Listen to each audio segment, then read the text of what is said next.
They are business leaders, volunteers, people working for small not-for-profit organizations, both men and women, retirees and up-and-comers. They're from widely varying spheres of influence, but they all share this. They have a fervent desire to make the Capital Region a better place to live. They are our dozen who make a difference for the year just past. Take, for example, Maureen Casey of the Labor Religion Coalition of New York State. Since 1997, she's led young people and adults on eye-opening journeys to the U.S.-Mexican border, where maquiladoras, factories owned by Americans, rely on cheap Mexican labor.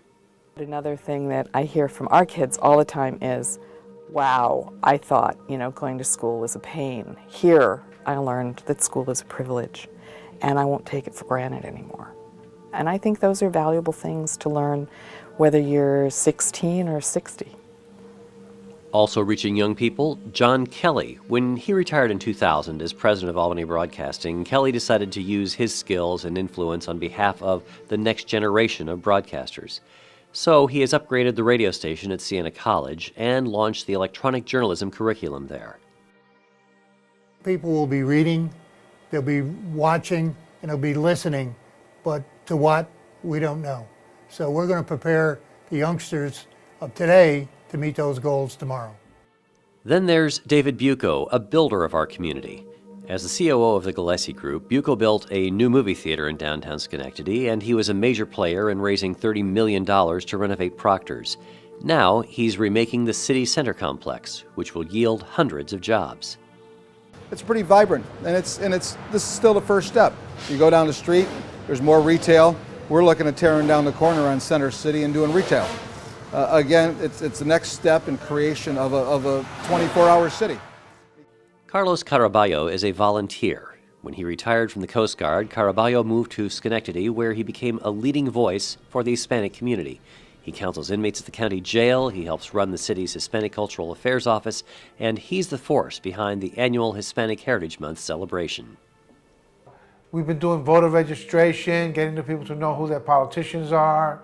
We're getting people to go to the church. We're getting people to go to the library. So these are the things that, that can be done for free. Anthony Owens was inspired to undertake his community role 19 years ago as a young man at a business dinner when he realized he didn't know quite how to behave. Now he's a banker. And to give young people the preparation he didn't have, he has created Menus, Manners, and Mentors, a curriculum to teach high school seniors the skills they'll need in public settings. I tell young people all the time that if you understand what you're doing, you're going to be empowered. And by being empowered, that gives you that much ability to be able to make a difference.